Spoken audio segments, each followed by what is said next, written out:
Hello everyone, welcome to Academy 24x7 YouTube channel once again.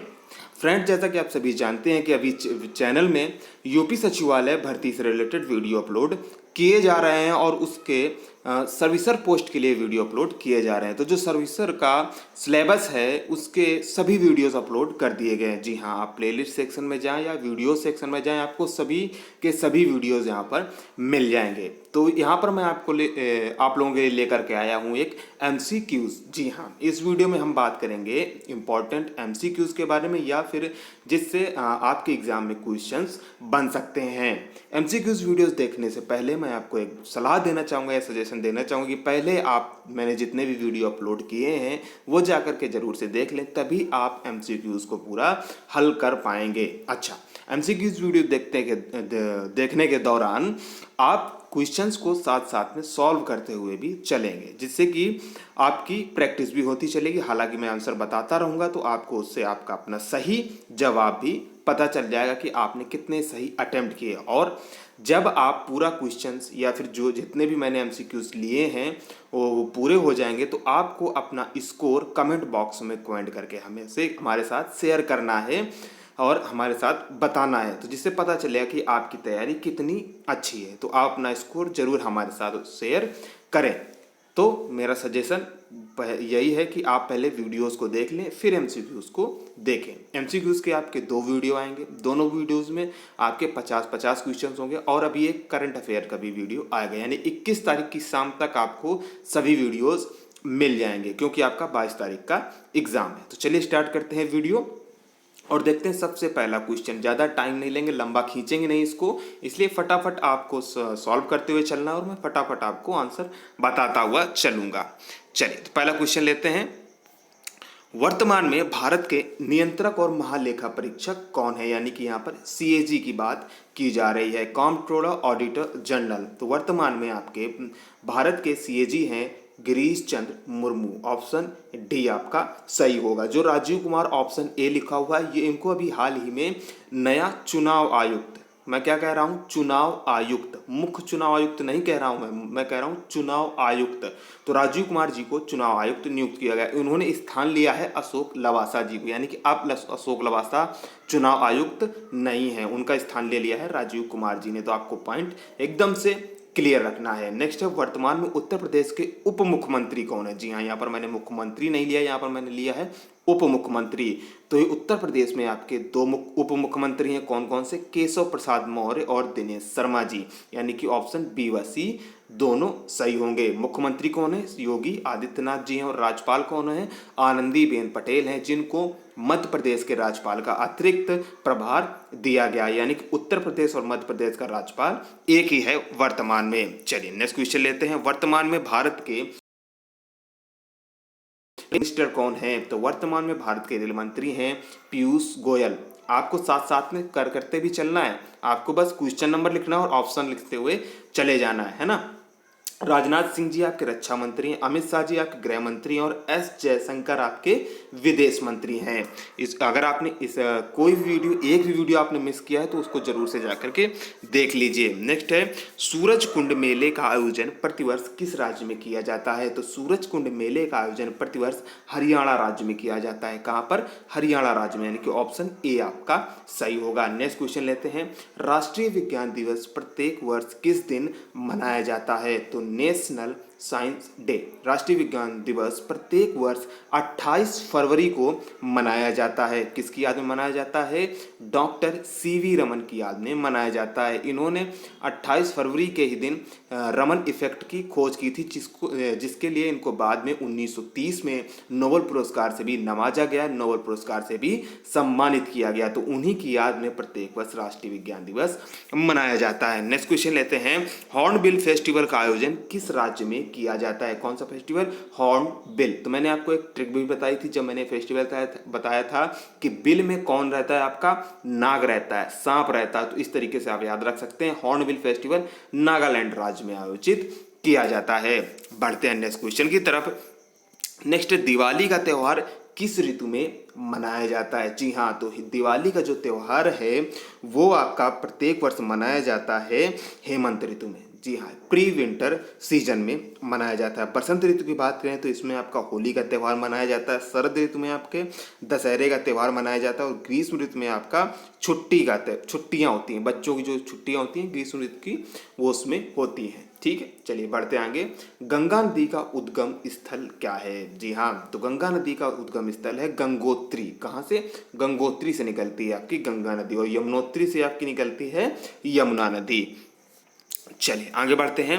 हाल ही में जारी report के अनुसार भारत का सबसे स्वच्छ शहर कौन सा है? तो मध्य प्रदेश का शहर इंदौर। कौन सा है? मध्य प्रदेश का शहर इंदौर। मध्य प्रदेश के वर्तमान में सीएम कौन है? शिवराज सिंह चौहान। और यहाँ के गवर्नर मैंने पहले बता दिया, उत्तर प्रदेश और मध्य प्रदेश के गवर्नर एक ही हैं, आनंदीबेन पटेल। तो याद आपको जरूर से रखना है। चलिए आगे बढ़ते हैं। वीडियो देखते समय आपके मन में कोई सवाल आता है, कोई चीज़ कन्फ्यूज़न है आपके मन में, तो उसको ज़रूर से आप पूछ सकते हैं कमेंट करके। आप हमें इंस्टाग्राम पर भी फॉलो कर सकते हैं, वहाँ पर भी मैसेज कर सकते हैं। फेसबुक पेज पर भी फॉलो करें, वहाँ पर भी आप मैसेज कर सकते हैं और डिटेल से डिस्कस कर सकते हैं। बहुत से लोगों ने मैसेज किया है और उन सभी के मैंने जवाब दिए हैं। अगर आप उनमें से आप जो भी वीडियोस देख रहे हैं तो वो मेरे इस बात को ज़रूर से अच्छे से जानते होंगे। मैं सभी को रिप्लाई ज़रूर से करता हूँ। अच्छा, बहुत से लोगों का ये भी ऑप्शन होगा कि सर मैं फेसबुक नहीं चलाता हूँ, इंस्टाग्राम नहीं यूज़ करता हूँ, तो क्या करूँ? तो आप बस कुछ मत करिए। वीडियो अगर आप देख रहे हैं तो वीडियो के कमेंट में बॉक्स में ही अपने सवाल आप कमेंट कर सकते हैं। चलिए, कुछ लोगों के अच्छा क्वेश्चन और हैं यहाँ पर कि सर क्या इतना ही सिलेबस सफिशियंट है? तो अरे भाई, मैं ये कहता हूँ कि इस पोस्ट की आप योग्यता देखिए, क्या है? सिर्फ 5th पास मांगी है योग्यता। कितनी? 5वीं पास। आप एक 5वीं पास इंसान से क्या एक्सपेक्ट करते हैं? उसी के हिसाब से पहले देखिए कि सिलेबस कितना था। जीएस में आपके 10 टॉपिक थे, हिंदी में आपके तो टॉपिक तो कम नहीं हुए हैं लेकिन क्वेश्चंस की संख्या घटा दी गई है ना। हाँ, तो देख लीजिए आप 5th पास कैंडिडेट से आपको क्या एक्सपेक्टेशन होनी चाहिए, उस हिसाब से आप अपनी तैयारी उसी हिसाब से सोच कर करिए। तो ये सिलेबस आपका सफिशियंट है। ठीक है, तो यूट्यूब वैसे भी एक ऐसा साधन होता है कि कम समय में एक ठीक ठाक आपकी अच्छी सी तैयारी हो जाए। मैं 100% तो नहीं कहता हूँ, लेकिन यूट्यूब एक साधन है आपकी एक कम समय में ठीक ठाक तैयारी करने का। तो विश्वास रखिए, इससे आपके क्वेश्चन जरूर से बनेंगे। चलिए आगे ले लेते हैं 10वां क्वेश्चन। हाल ही में 6वां अंतर्राष्ट्रीय योग दिवस कब मनाया गया? तो प्रत्येक वर्ष आपका अंतर्राष्ट्रीय योग दिवस मनाया जाता है, तो ये इस बार का 6वां था और ये मनाया गया कब? 21 जून को मनाया गया। पढ़ते हैं नेक्स्ट। भारत में वेटलैंड की कुल संख्या कितनी है? वेटलैंड से मतलब है कि आर्द्र भूमियों की संख्या कितनी है। जी हाँ, कुछ आर्द्र भूमि ऐसी होती हैं जिनको संरक्षित कर लिया जाता है, वहाँ पर अलग अलग प्रकार का पारिस्थितिक तंत्र पढ़ा जाता है जो कि वातावरण या पर्यावरण के हिसाब से बहुत ही उपयोगी होता है, इसलिए उनको संरक्षित क्षेत्र बना दिया जाता है। तो भारत में इस प्रकार की जो संख्या है वेटलैंड्स की कुल संख्या वो 37 है। जी हाँ, अभी कुछ दिन पहले हाल ही में 10 वेटलैंड्स को और पहचाना गया, उनका नामकरण किया गया, शामिल कर लिया गया। तो पहले 27 थी और 10 और मिल गई, तो टोटल 37 हो गई। ये जो वेटलैंड से संबंधित आर्द्र भूमि का जो सम्मेलन है वो हुआ था आपका रामसर। तो इसको रामसर संधि के नाम से भी जानते हैं। रामसर कहाँ है? आपका ईरान में है। जी हाँ, वेटलैंड डे आपका कब मनाया जाता है? तो प्रत्येक वर्ष 2 फरवरी को वेटलैंड डे मनाया जाता है। आगे बढ़ते हैं नेक्स्ट 13 नंबर। हाल ही में गणतंत्र दिवस के मौके पर पहली महिला परेड सहायक कौन बनी है? मोस्ट इंपॉर्टेंट क्वेश्चन है आपका। नंबर 1 तान्या शेरगिल। उन्होंने परेड में एक टुकड़ी का नेतृत्व इन्होंने किया था। चलिए आगे बढ़ते हैं, नेक्स्ट क्वेश्चन लेते हैं 13वां। हाल ही में नेशनल स्कूल ऑफ ड्रामा का अध्यक्ष किसे बनाया गया है? तो इन एक्टर्स का एक बहुत ही फेमस डायलॉग है, कौन सा? बाबू भैया से डायरेक्ट बाबू। जी हाँ, आप आई होप आप मूवी समझ गए होंगे। बाबू भैया से डायरेक्ट बाबू, तो ये हैं Paresh Rawal. NSD national school of drama का अध्यक्ष इनको बनाया गया। नेक्स्ट, हाल ही में नया चुनाव आयुक्त किसे नियुक्त किया गया है? तो मैंने ऊपर डिस्कस कर चुके हैं हम लोग। नया चुनाव आयुक्त नियुक्त किया गया है राजीव कुमार जी को। किसके स्थान पर? अशोक लवासा के स्थान पर। सुशील चंद्र आपके एक अन्य चुनाव आयुक्त हैं और मुख्य चुनाव आयुक्त कौन है आपके? सुनील अरोड़ा। तो आपके एक मुख्य चुनाव आयुक्त होते हैं और 2 चुनाव आयुक्त होते हैं, तो तीनों का मैंने यहाँ पर नाम बता दिया। बढ़ते हैं आगे 15वें क्वेश्चन की तरफ। वर्तमान कौन है? हम ऊपर डिस्कस ही कर चुके हैं, आनंदीबेन पटेल। ऑप्शन सी आपका सही होगा। नेक्स्ट, राज्यसभा का सभापति कौन होता है? जी हाँ, यानी कि क्वेश्चन घुमा सकता है, तो कौन होता है आपका? उपराष्ट्रपति होता है राज्यसभा का सभापति। कभी कभी ऐसे भी क्वेश्चन पूछ लेता है कि ऐसा कौन सा व्यक्ति है जो उस सभा का सदस्य नहीं होता है लेकिन फिर भी उसकी अध्यक्षता करता है या फिर उसका सभापति होता है? तो यही होता है, राज्यसभा का जो सभापति होता है वो उपराष्ट्रपति होता है, और उस सदस्य का वो सदस्य भी नहीं होता है लेकिन उसकी अध्यक्षता या सभापति का अपना काम दायित्व पूरा करता है ना। और कौन है आपके उपराष्ट्रपति वर्तमान में? एम वेंकैया नायडू। आगे बढ़ते हैं। जो कभी नहीं मरता, मैंने आपको पहले ही बताया था वीडियो स्टार्ट करने से पहले कि मिसलेनियस एमसीक्यूज है आपका, यानी कि विविध है आपके जितने भी सिलेबस में जितने भी टॉपिक हैं उन सभी का क्वेश्चंस मैंने यहाँ पर लिया, यानी कि जीएस के भी आपके क्वेश्चंस हैं और हिंदी के भी क्वेश्चंस हैं। तो जो कभी नहीं मरता वाक्यांश के लिए उचित शब्द कौन सा है? तो 4 ऑप्शन है। कौन सा उचित शब्द है? अमर्त्य, यानी कि अमर्त्य यानी कि अमर। जी हाँ, अमर यानी कि जो कभी नहीं मरता। ऑप्शन सी आपका सही होगा। आई होप आप साथ में करते हुए भी चल रहे होंगे और मैं ऐसी उम्मीद रखता हूँ कि आप अपना स्कोर कमेंट बॉक्स में कमेंट जरूर करेंगे। नेक्स्ट है, किए हुए उपकार को भूल जाने वाला वाक्यांश के लिए उचित शब्द कौन सा होगा? कृतज्ञ। कृतज्ञ, ऑप्शन ए आपका सही होगा। और जो याद रखता है उसको हम कृतज्ञ कहते हैं। जी हाँ, क्या कहते हैं? कृतज्ञ। चलिए आगे बढ़ते हैं। चक्षु, कौन सा शब्द है? चक्षु किस शब्द का पर्यायवाची है? तो जो चक्षु होता है वो आंख शब्द का पर्यायवाची होता है। किसका? आंख का। सही होगा। नेक्स्ट, रतिपति किस शब्द का पर्यायवाची है? कौन सा? रतिपति किस शब्द का पर्यायवाची है? तो रतिपति होता है आपका कामदेव का। ऑप्शन बी आपका सही होगा। नेक्स्ट है, बारंबार में कौन सा समास है? जी हाँ, जब मैंने समास पढ़ाए थे बड़े इजी शब्दों में मैंने आपको समझाया था कि आपको एग्जाम्पल के थ्रू आपको समास याद रखने हैं, तो इससे क्या होगा? आपको समास याद रखने में आसानी हो जाएगी। तो बारंबार में कौन सा समास है आपका? अव्ययी भाव समास है। किसमें? बारंबार में। ऑप्शन सी आपका सही होगा। नेक्स्ट है, प्रथम पद संख्यावाचक और अंतिम पद संज्ञा हो किस समास की विशेषता हो? यहाँ पर उदाहरण नहीं होगा, यहाँ पर किस समास की विशेषता है? कौन सी? कि पहला पद तो संख्यावाचक होता है और अंतिम पद संज्ञा होता है। तो किसका होता है ये?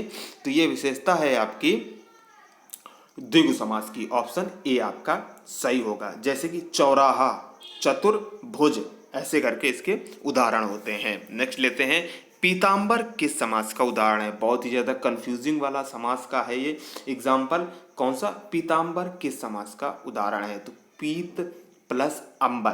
पीत यानी कि पीत है जिसका अंबर, यानी पीला है जिसका अंबर यानी वस्त्र, पीला वस्त्र धारण करने वाला अर्थात श्री कृष्ण।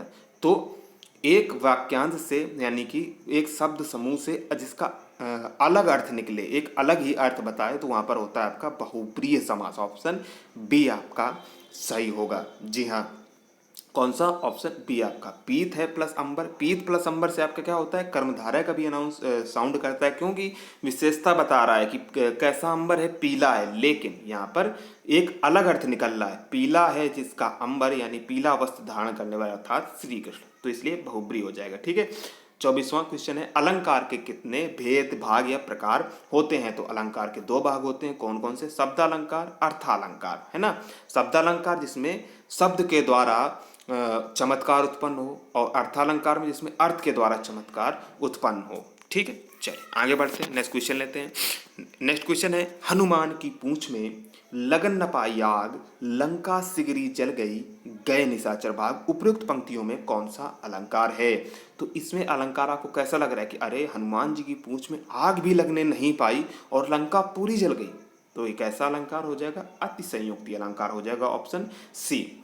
नंबर 26, यहाँ पर मैं आपको जरूर से आपका अटेंशन चाहूँगा, आपको ध्यान दिलाना चाहूँगा कि एक वीडियो मैंने अपलोड किया था अटल सुरंग से संबंधित, उसमें जितने भी मोस्ट इंपॉर्टेंट क्वेश्चंस आपके बन सकते थे मैंने आपको कवर किए थे।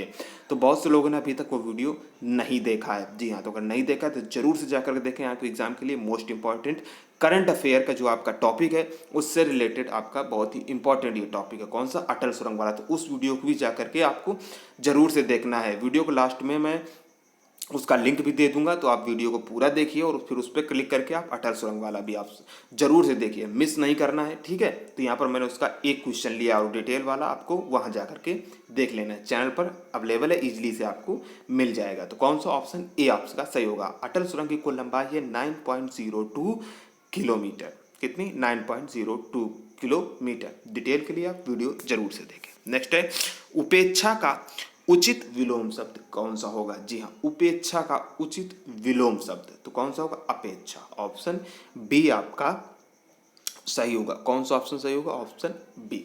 नेक्स्ट है 28 नंबर, चिरंतन क्या शब्द है आपका? चिरंतन का उचित विलोम शब्द कौन सा होगा? तो चिरंतन का होगा नश्वर। ऑप्शन ए आपका सही होगा। नेक्स्ट क्वेश्चन लेते हैं।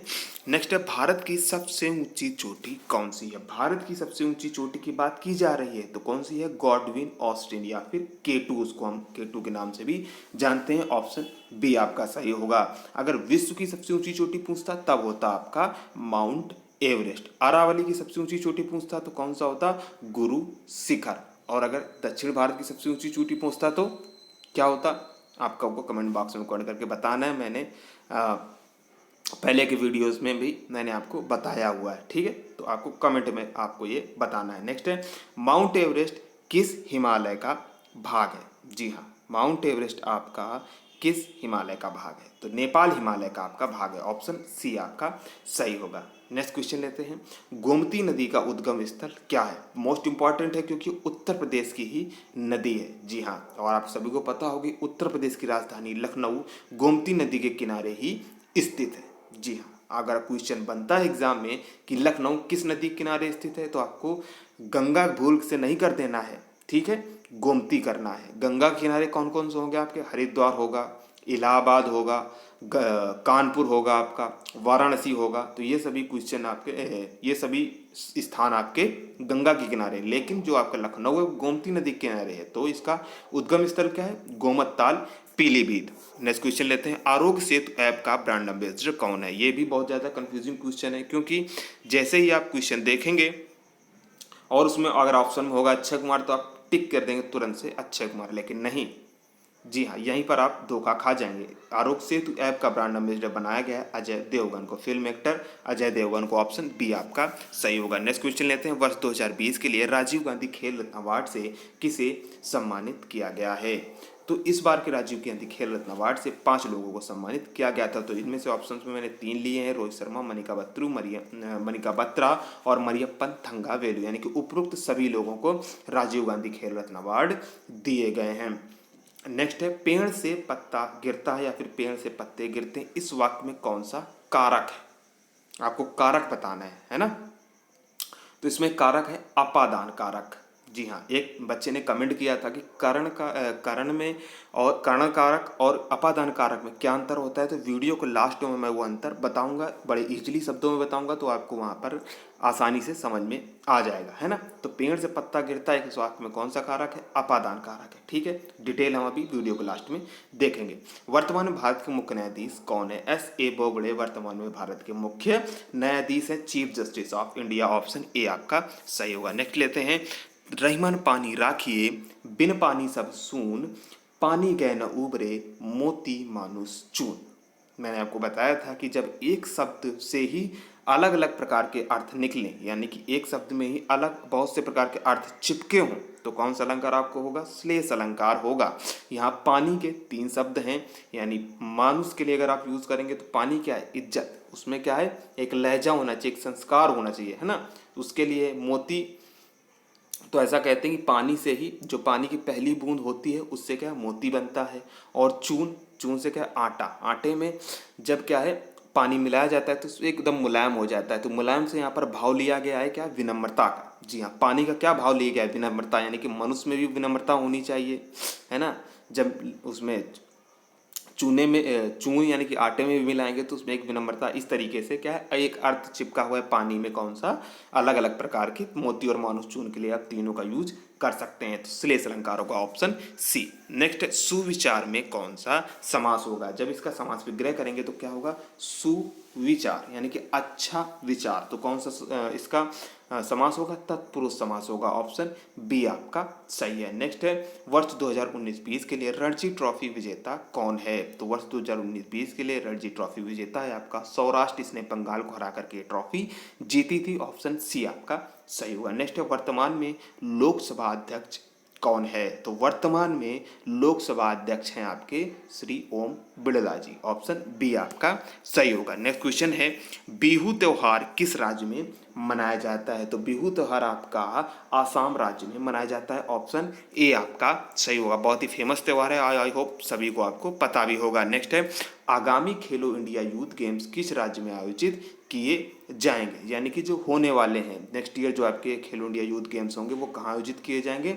हरियाणा में आपके आयोजित किए जाएंगे। नेक्स्ट है, राफेल विमान की निर्माता कंपनी कौन सी है? जी हाँ, अभी राफेल विमान को खरीदा गया, तो इसको किस कंपनी ने बनाया है? तो डसॉल्ट ने बनाया है। और ये कहाँ की कंपनी है? फ्रांस की कंपनी है। कहाँ की?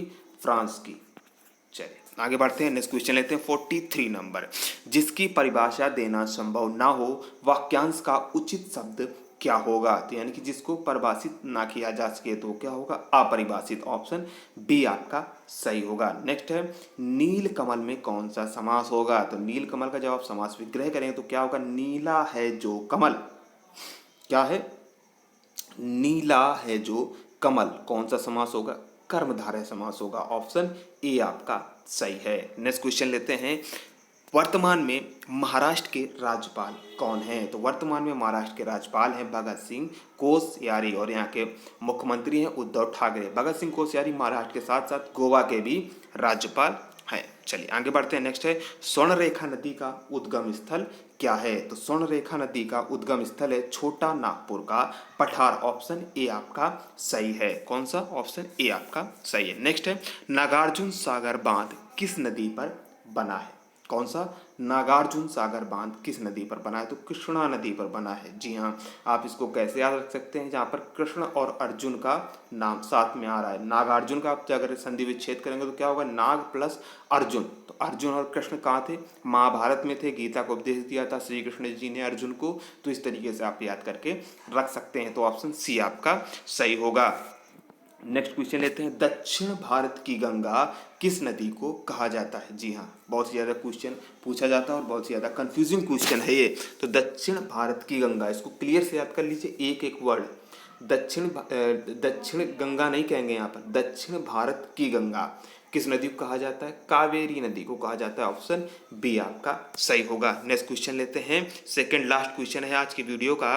कोरोना काल में भारतीयों को नौसेना द्वारा समुद्र मार्ग से भारत लाया गया, इस मिशन को क्या नाम दिया गया? जी हाँ, कोरोना काल में भारतीयों को विदेश से लाया गया और समुद्र मार्ग से लाया गया। हालांकि वायु मार्ग से भी लाया गया, लेकिन क्वेश्चन क्या है आपका? समुद्र मार्ग से। तो उसको मिशन को क्या नाम दिया गया? ऑपरेशन समुद्र सेतु। ऑप्शन बी आपका सही होगा।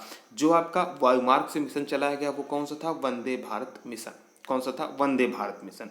नेक्स्ट आज का लास्ट क्वेश्चन है वीडियो का, कौन सा है? चमेली देवी जैन पुरस्कार 2020 किसे दिया गया है? चमेली देवी जैन पुरस्कार 2020 किसे दिया गया है? तो दो लोगों को दिया गया, आरफा खानम शेरवानी और रोहिणी मोहन। यानी कि ऑप्शन डी आपका सही होगा, बी व सी दोनों। तो आई होप आपने सभी क्वेश्चंस कर लिए होंगे और अब आप अपना स्कोर कमेंट करेंगे। लेकिन जैसा कि मैंने आपको बताया कि मैं आपको करण और अपादान कारक में अंतर बताऊंगा। तो यहाँ पर मैंने नोट किया है, आपको एक एक चीज़ लिखी हुई आसानी से शब्दों में समझाने की कोशिश की है। तो देखते हैं क्या अंतर है। अर्थ के आधार पर दोनों में अंतर होता है। समझते हैं कैसे अंतर होता है अर्थ के आधार पर। करण कारक में जहाँ पर से का प्रयोग साधन के लिए होता है, वहीं पर अपादान कारक में से का प्रयोग अलग होने के लिए किया जाता है। ठीक है, इतनी बात क्लियर हो गई कि करण कारक में जो से का प्रयोग होगा वो साधन के लिए किया जाएगा, लेकिन जो अपादान कारक होगा वहाँ पर जो से का प्रयोग होगा वो अलग होने के लिए किया जाएगा। ठीक है, और समझते हैं। ठीक है, नेक्स्ट जैसे कर्ता कार्य करने के लिए जिस साधन का प्रयोग करता है उसे करण कारक कहते हैं। यानी कि आप कोई काम करने के लिए जिस साधन का प्रयोग करेंगे उसे करण कारक करेंगे, लेकिन अपादान में अलगाव या दूर जाने का भाव निहित होता है। जैसे अब एग्जाम्पल से समझते हैं, बिल्कुल आसानी से शब्दों में आसानी से समझ में आ जाएगा। मैं कलम से लिखता हूँ, तो यहाँ पर साधन क्या है आपकी? कलम, और यहाँ पर से भी यूज हो रहा है, तो मैं कलम से लिखता हूँ, क्या होगा? करण कारक। दूसरा, जेब से सिक्का गिरा, तो यहाँ पर क्या हो रहा है? अपादान कारक, यानी कि अलगाव दिख रहा है। यहाँ पर जेब से सिक्का गिर गया, अलग हो गया है ना। या फिर पेड़ से पत्ता गिरता है, मैंने आपको ऊपर क्वेश्चन भी कराया कि पेड़ से पत्ता गिरता है, कौन सा कारक होगा? अपादान कारक होगा। तो आई होप करण कारक और अपादान कारक में आपको अंतर बिल्कुल से समझ में आ गया होगा।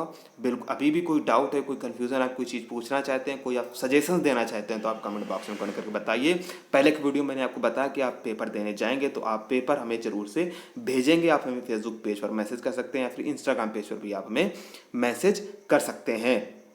एक चीज़ मैंने आपसे और भी सजेशन मांगे थे कि आप अब इस तैयारी को पूरी होने के बाद आप किस एग्ज़ाम के लिए तैयारी करना चाहते हैं या फिर आप जीएस में किस टॉपिक को पढ़ना चाहते हैं। जी हाँ, कोई भी जीएस में XYZ कोई भी टॉपिक आप पढ़ना चाहते हैं तो भी आप कमेंट बॉक्स में कमेंट करके आप पूछ सकते हैं या फिर अपना सजेशन बता सकते हैं। आपके मन में अभी कोई सवाल है, कोई डाउट है तो भी आप बता सकते हैं। वीडियो को लाइक और शेयर जरूर से करा करें क्योंकि आपका एक लाइक और एक शेयर हमें मोटिवेशन देता है, हमें मोटिवेट करता है लगातार काम करते रहने के लिए। और अभी तक चैनल को नहीं सब्सक्राइब किया तो जरूर सब्सक्राइब करें भाई, क्योंकि बिल्कुल से फ्री है, कोई चार्ज नहीं है सब्सक्राइब करने को। नोटिफिकेशन बेल भी प्रेस करिए जिससे आपको सभी नोटिफिकेशन मिल जाएं वीडियोस के, यानी कि आपके टॉपिक्स रिलेटेड, आपके सब्जेक्ट से रिलेटेड वीडियोस या फिर जो भी आपके जॉब नोटिफिकेशन से वीडियोस हैं वो भी आपको टाइम टू टाइम मिल जाएं।